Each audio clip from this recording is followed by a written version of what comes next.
I am so excited to be here. I am based out of Los Angeles, California, the home of Hollywood, of course, and so I like to put on a show most days.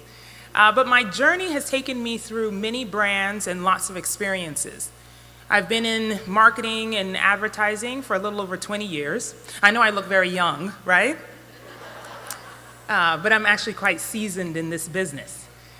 There have been many, many experiences over the course of my years in advertising agencies as well as brands. A majority of my career has been on the brand side in marketing with brands like Pepsi, with Beats, with Apple, at Uber, and now at Endeavor. And so I'm going to talk a little bit about that and what it means to be a marketer and an advertiser in a world where we're looking at experience, or the experience economy. Does that sound good? Yeah? We're excited about that? Because you don't seem so excited about that. Okay. Well, there are a lot of things to think about. One, we know that for everyone who is responsible for a brand, if you are in charge of creating a brand narrative, that you are trying to find your competitive advantage against somebody else, right? That's the way most of us approach brand marketing. We look at who we are, and then we look at the competition. And then we try to figure out what are the differences between the two, or three, or four, or five, and try to create conversations which will pit us as the victor, as the winner, right? And so as we're looking at that, most of the time we find that brands within the same space actually have many similarities. There's not that much difference when you're looking at the true product differences, right? And so what you try to figure out is, well, what are the emotional differences that I can use to make sure that my consumers are excited and that they're happy and that they feel like my brand is better than the other? Because this is not about logic. Right? This is not about logic. This is about emotion. This is about the thing that makes people, feel something. So that's what I'm going to talk to you about today. We are in the feelings business. We're not in the data business. And if you're a marketer or a brand representative, or you're trying to build a business, you need to understand that we are talking about feelings most of the time. And that's how we, in a 21st century modern world, need to figure out how to connect to our consumers through feelings. So we're going to get through that. Part of it is also making memories. And in actuality, one of my favorite writers of all time is Maya Angelou, Dr. Maya Angelou. Oh, we're familiar with Dr. Maya Angelou, are we? Yes, okay. So then you won't be surprised by one of my favorite quotes of hers. She says, "People will forget what you said. People will forget what you did, but people will never forget how you made them feel." Right? Does everyone identify with that? Yeah. It's like, and even today it applies to me. You may forget what I did on this stage. I could moonwalk across the stage. You want to see me moonwalk? No, you don't. Come on, that's ridiculous. I'm not going to do that. Now, you may even forget exactly what I said, because I'm going to be up here for the next 20 minutes. But I hope that you don't forget how I made you feel. That you walk out of this room feeling more informed or excited or inspired by what we talked about here today. And that is my goal. It is also the goal of all of us when we're looking at brands and how we communicate that to our consumers, that we make them feel something. Again, I repeat, we are in the feelings business. So today, I also want to talk to you about, of course, the digital marketplace, because that's what we are also doing. Many of us in this marketing and advertising world are looking at how to communicate our brands through the digital space. And obviously, we're at DigiCon, so that makes sense. But what does that mean when we are trying to connect from a feelings perspective? As I said, data is important. We need to understand click-throughs, we understand consumer engagement, we have to understand how people are reviewing and seeing our brands through the digital lens. But if we're talking about feelings, then how is it that people are taking the things that we're talking about digitally and expressing them emotionally? Or how are we doing that? And I want to try a little test with you right now.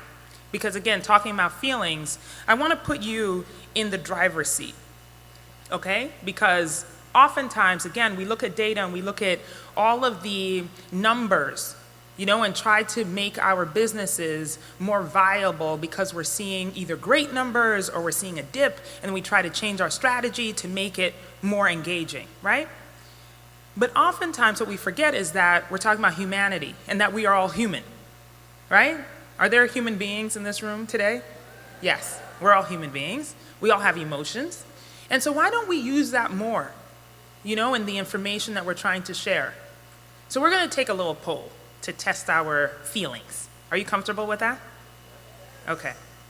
So how many of you have laughed in the last 24 hours? Raise your hands high, because I need to see you. Okay. A lot of people have laughed. Clearly, some of you don't think I'm funny, because not all of you raised your hands. Okay, that's fine. Maybe that got a little chuckle. How many of you have cried in the last, let's say, 2 weeks? Don't be shy. Okay, good. Some tears. Those of you who haven't cried, you should try it more often. I'm telling you, it's good for your soul. You're repressing some feelings. I'm not judging you, I'm just saying. How many of you, okay, let's try a different emotion. How many of you have been scared? Let's say in the last 6 months, you've been scared. Something has scared you. There we go. Okay, more honesty. Good. Yeah, I've been scared too, by the way. Scared of a lot of things, but that's okay. How about excitement? Yes, all of you should be raising your hands because you're excited to see me right now, okay? Yes. Okay, so now we have all, at some point, felt some sort of emotion. Hopefully, at least you raise your hand one time in that little exercise. If you didn't, you should probably leave right now and go see a doctor, okay? But if you did raise your hand, if you have felt emotion, if there has been something that has happened to you that made you react, you should use that. Use that in your business plans. Use that in the way that you are communicating to your consumers, because that's actually the emotion that we need to get from them. Like I said, it's not logic. It is not. It's not based on the algorithm, actually. It is based on how you feel. A lot of times when I am mentoring or even talking to my teams, I talk a lot about the focus group of one. We all know what focus groups are, right?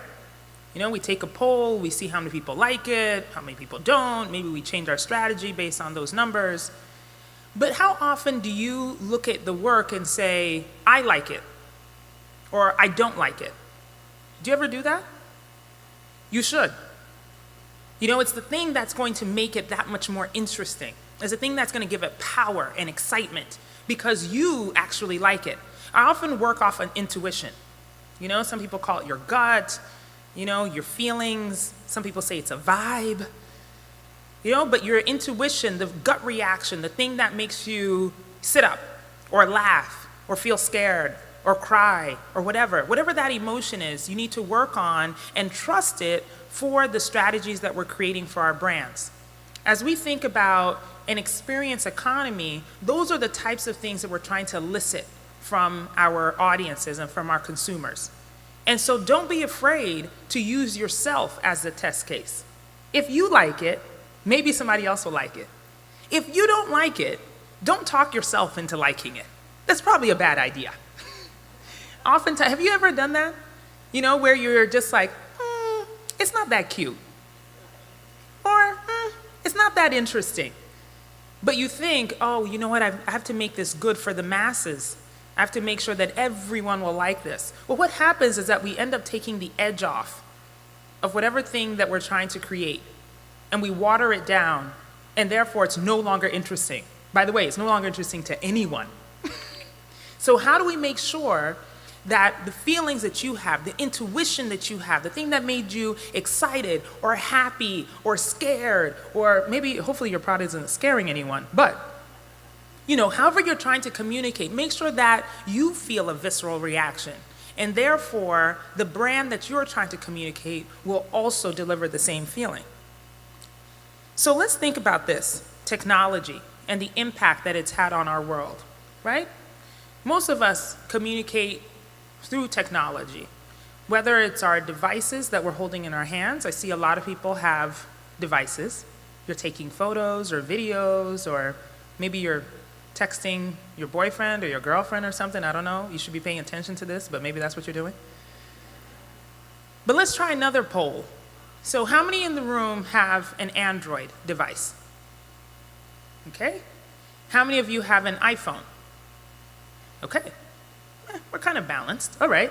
Now, what happens when you ask somebody to take a picture with your phone and they don't have the kind of phone you have? What happens? Usually you're like, your product sucks. I hear that. I use iPhone a lot.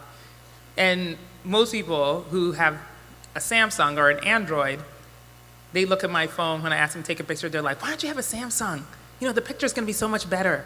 Well, you know what, I like my iPhone, you know, so screw you. I will get in a fight over it, so meet me outside if you want to talk about it. But the truth of the matter is, that is illogical. All respect to my friends at Apple, since I was there and I worked there. But all of it is illogical to some degree, right? We're using the same type of technology to do whatever action, to make calls, to take pictures, to text, to connect. But at the end of the day, what makes you feel that much more passionately about your iPhone versus your Android device? It's the feeling.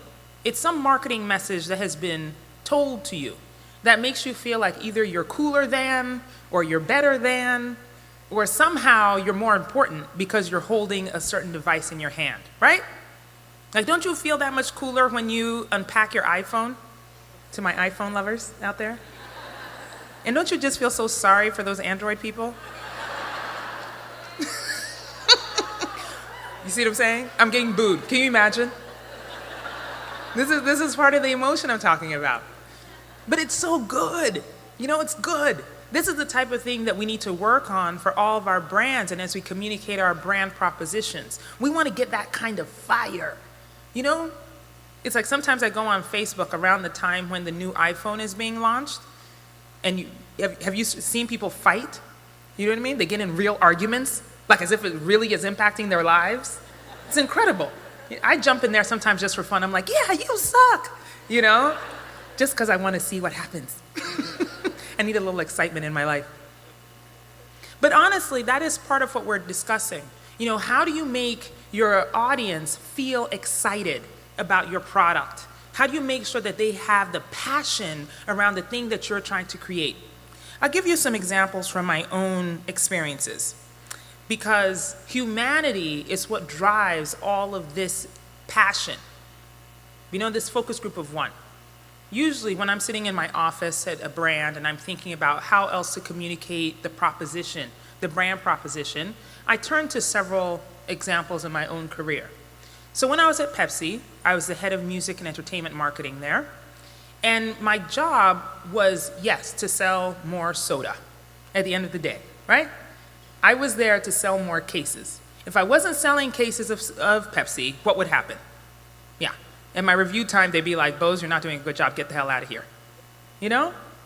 But I knew that the thing to do to sell more Pepsi was to sell more of that emotional connection, that irrational thought. The thing that would make people go to the stand and reach for the Pepsi instead of reaching for the Coke. Because Coke is bad. It's bad for you. Only buy Pepsi. I'm telling you, once you're a brand loyalist, you never quit. It's like stuck with you for life. I haven't worked there in like 6 years, and I'm still selling the daggone thing. Anyway, it's fine. But when I was there, you know, part of the job of creating the feeling was on digital. And so how do you express the brand proposition in digital? So on the website for PepsiCo, at the time when I was there in the beginning, was to just add product information. You know, ingredients, calorie counts, the types of different, you know, Pepsis there were, or Aquafina, or Mountain Dew, or any plethora of beverages. But it wasn't really useful. I mean, who really goes to a website to go look for what kinds of Pepsi there are? Like, have you ever done that? You went to search a website to say, I wonder what kind of Pepsi there is today. You know, you've never done that before in your life. And if you have, again, please leave. Like, we don't need you here.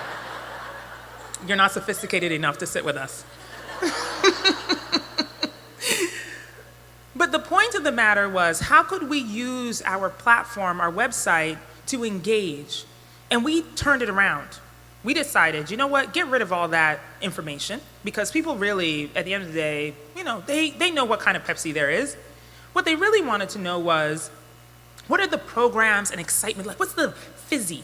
That's how I like to describe it. You know, the fizzy things that are happening in the world that people would want to know. We made it a ticker, you know, because Pepsi and other products like it are consumed so quickly. They're consumed fast every day. You're sending a lot of them. You know, it's not like an iPhone where you're buying one, you know, every other year or so, or some of you crazies buy it every year. Yes, I'm judging you. But for Pepsi, it's like you could buy one every day. You know, it needed to be fast. It's on a fast turn. And so how could I get people engaged on the platform as quickly as possible? Yes, create a ticker of all of the things that were happening in the world that were exciting in entertainment and in music. You know, what are the albums that were coming out? What were the, you know, the information about different celebrities that we were partnered with? What were the festivals that were happening? You know, all of that types of information that would make people want to come to the website, want to feel like they were a part of the conversation, want to make them feel excited about Pepsi. It had really nothing to do with the beverage itself, but as a conduit to the experience. Does that make sense? Yeah. Another example I had was at Apple Music. So we launched Apple Music about 3 years ago. Gosh, was it 3 years? Maybe 4 years ago. Lord, I'm losing my mind. I can't remember. 4 years ago, maybe. It was the beginning of what Apple wanted to do to turn iTunes into a modern platform, right? iTunes is the biggest platform in the world for consumption of music, and it really needed to have a rebirth. And so Apple Music was going to be that. Now, there were competitors in the market like Spotify, Tidal, you know, there's lots of other competitors out there. But one way to go about looking at what Apple Music could be was to make it feel like something fresh, something new. Now, you had two choices, right? You can talk to consumers who are buying the product, or you can talk to the artists who are providing the product. We chose to go with the artists, right? Because consumers, they can go anywhere. They can get it anywhere. Artists, when an artist has a project out, they are stressed out, right? It is their baby. They have worked on this for a long time. They want to make sure it is delivered to the world in a way that is true to who they are, all that work they've put in. So it was really important for us to take a look at what we were going to do with the artists to make them feel at home, to make them feel comfortable, so that they would give us their product first. That was a point of differentiation. That was a point of competitive advantage. Because what it meant was that we would be able to connect with artists in a way that no one else could. It came out in many, many different ways. It was in the way we approached the artists, you know, had them come in. Yes, of course, you'd listen to the music, but also you'd work through them with the marketing plans and how it was going to come out in the world, all of those things. Because what would happen is that on launch day, the artist would be so much more invested in what Apple Music was going to do versus anyone else. Right? Because I, or someone like me, had had a seat with them and talked about their product. Does anybody know Lady Gaga? You familiar with Lady Gaga? Okay. So a few years ago, I had that opportunity with Gaga. She was coming out with new music. You know, she had the option to put it anywhere, of course, because she's Gaga. She can do that. But I got a chance to listen to her music very early on. In fact, one of the greatest, you know, artist experiences of my life was to be able to sit with her when one of her songs called Million Reasons was unfinished. And she was playing the track and then singing on top of it. Whoo, Lord, it gave me goosebumps. But after that, you know, I could barely hold my emotions, because really the song is so powerful. And if you haven't heard it, I encourage you to listen to it. It made me cry. You know, and maybe you would think, oh my gosh, you're in a professional meeting, like you should hold your emotions. But no, crying, actually, because it was an authentic moment. I wasn't faking the crying. It wasn't like crocodile tears, like, oh God, I love this so much. It wasn't like that. It was real tears. Real tears. So don't go around pretending. So for me, it really became about connecting with her in a way that she understood that I understood. You know, that she had poured her heart and soul into this music and that I got it. That her other fans would also get it, that they would hear the music and they would feel impassioned by it. And so it turned around our relationship. She decided that she would launch her music with us. In fact, it led us to do some really exciting things with her for the Super Bowl and other fun stuff with Gaga. But I was really excited about that. One of the other examples I'll give you is from Uber. Now, although Uber is a product that is of convenience, right? It's like taking one person from point A to point B. That's the whole point of the product, right? You pick up somebody, they put in their information, you take them to their destination. You would think, where's the emotion in that? It's really convenient. It's transportation. There's no emotion in transportation. But there is. You know, what happens when you have someplace to go? You know, think about when you have to go to meet someone on a first date. Anyone been on a first date in here before? Okay, again, if you've not been on a first date, please form a line outside. We will find one for you. I'm serious. I want to help you. You can't date me, but we'll find somebody. But if you've ever been on a first date and you're on your way there, I mean, again, I'll talk personally because we're being vulnerable. We're talking about feelings. Right? I get scared. Right? You're a little bit nervous. I mean, I know I'm cute and all, but I still get scared. You know, you get scared. You're a little bit nervous. You think like, oh my gosh, do I look okay? How is that person going to look? What am I going to talk about? Am I going to be funny enough? Am I going to sound smart? You know, all these things are running through your head. Well, if you're in an Uber and you've called and you're trying to get to that destination and you're thinking about all of these things and there's all these emotions going on, that's a point of contact for us as a brand, right?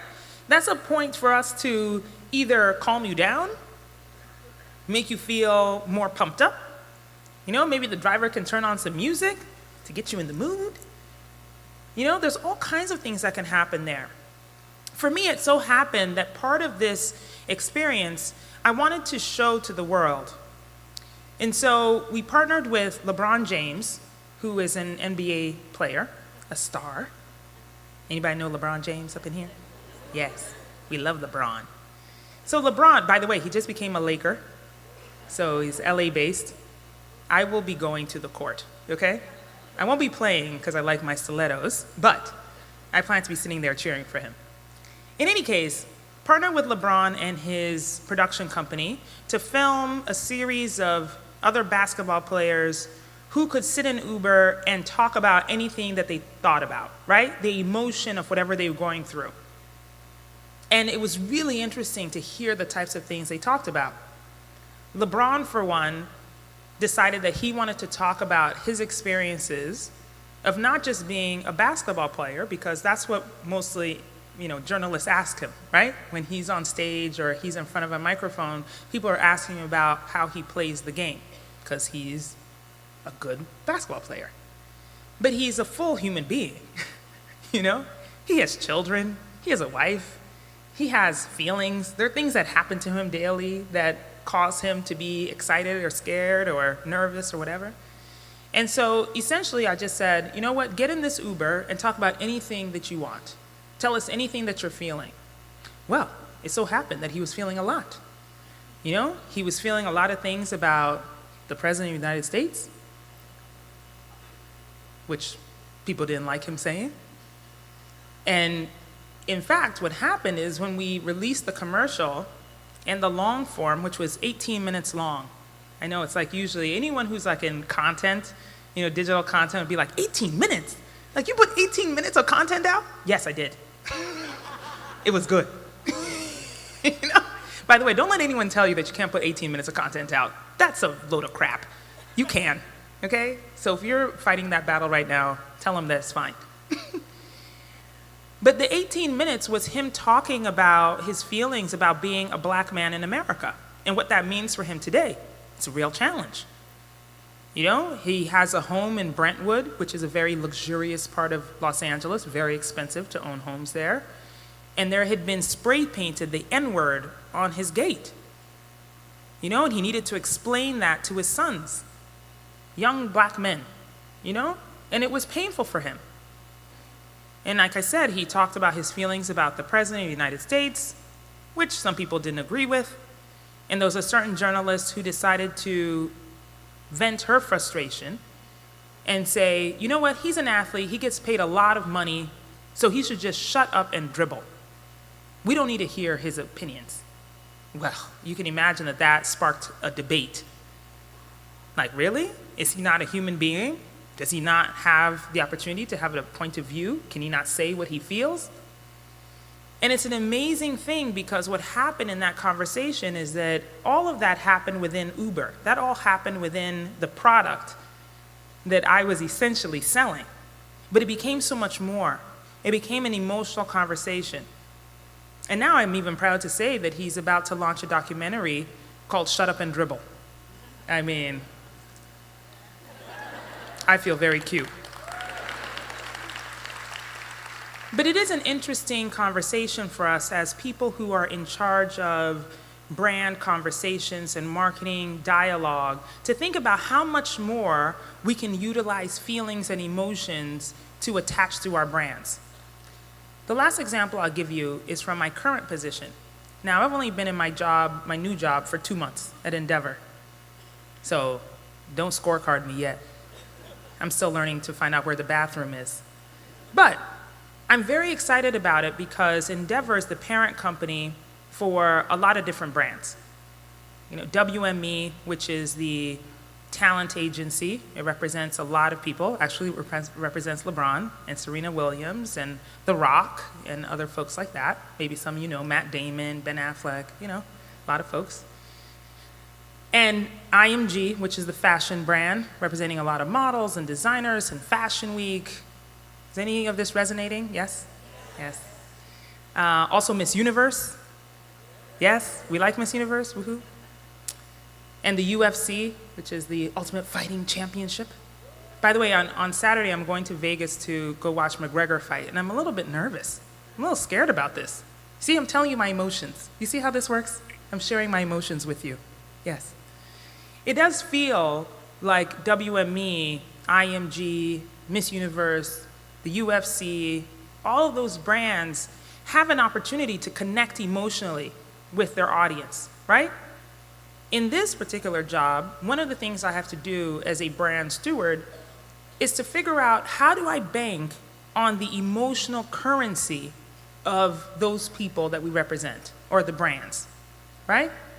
How do I make sure that Serena Williams, in this new moment in which she is a relatively new mom, she is still a champ, she's playing, she's competing, she's trying to figure out her new world, how can we make sure that the emotional currency that she's built up over the last 20 years with her audience remains, that it evolves into a new conversation?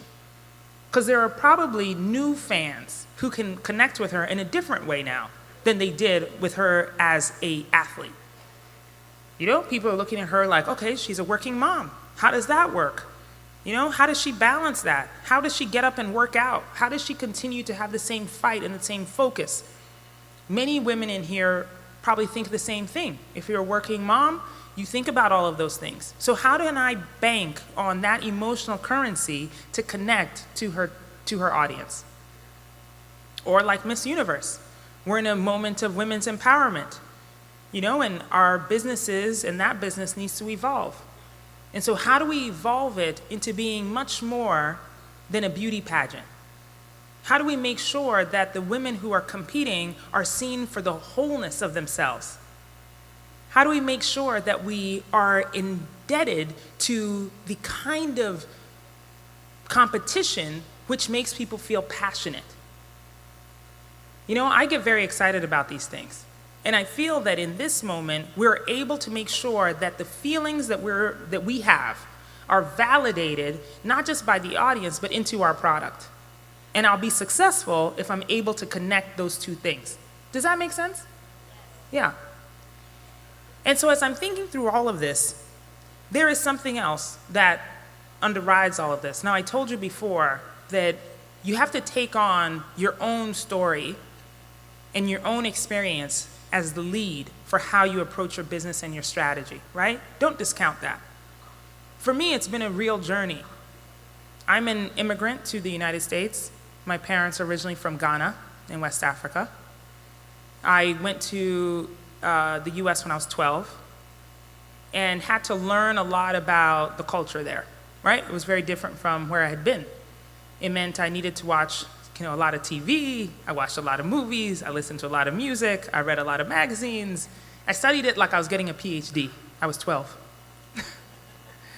But it was really important to understand how the culture worked and moved so I could connect with my fellow students, right? Because it's like any environment. By the way, I still feel 12 years old a lot of times. I come into an environment, I'm like, how can I connect? Because what happens is that often we're in these spaces and we think, oh my goodness, well, I've never been in this space before.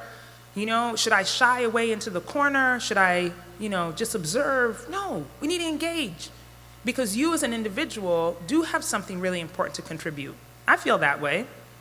I could have felt that as I walked onto this stage and felt like, my goodness, I've never been in Manila before. How am I going to connect to this audience? But I feel connected to you. Do you feel connected to me? Yeah. Like we're both human. We've had experiences that probably are similar in some way or another.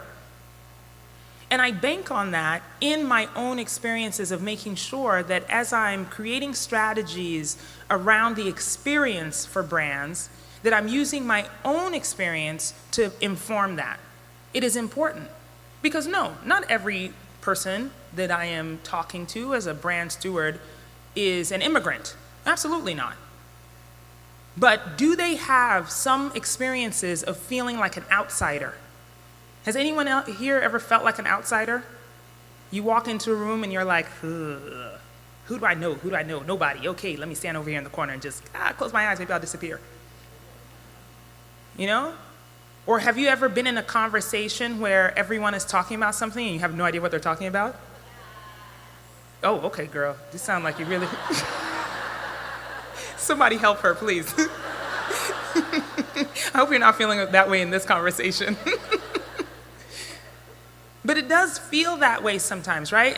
And you can make a decision. Either you can be really quiet and listen in and then maybe jump in when you have something to say, or maybe you could just pretend. Have you ever done that where you're in a conversation and you don't know what they're talking about, but you're like, yeah, yep, yes, I understand what you mean.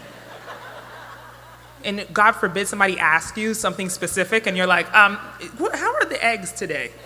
You're like, I don't know, I have no idea. But oftentimes, what you'll find is that our human experiences are valid to connect us to people we've never met before. And that's essentially what I'm trying to communicate to you, which is that us as individuals, us as the strategists, the brand drivers, the business people who are trying to create an experience for our audiences, our own individual experiences are valid. And that we're able to use those to communicate and to connect with our audiences. So we should stop trying to make things so mass appealing. Make them connect to someone in a way that if they were your friend, they would understand. Or if it was you, you would understand. That is okay. There'll be at least one other person who gets it. And if 50 million don't get it, okay, maybe not that, but still. I do think it's important for us to continue to remember that. And in conclusion, one of the things I am very passionate about, and I can't leave this stage without saying it, is of course the ladies. Our wonderful women who are championing our businesses. This morning I woke up to an article on Axios which says that this is the era of the female marketer. I was like, this is the era. It's been the era. Like, what are you? But what is interesting to me about that, after I got out of my attitude, they did name me, so I felt like my ego got a little, plussing up. But after I looked at it and read about it, something really stuck out to me, which is that in this day and age, we realize how much our societies are changing, how much our cultures are changing. We keep saying the world is getting smaller. Some of it is due to technology, of course. Some of it is due to just simply access and being able to connect with other people from around the globe. But it is also important for us to remember that all of us have a huge part in making sure that our future is viable. It is not viable without women. It is not viable without our contribution. It is not viable without us in executive seats, in decision-making seats. And so if you're sitting in this room and you are a woman, hello, sister.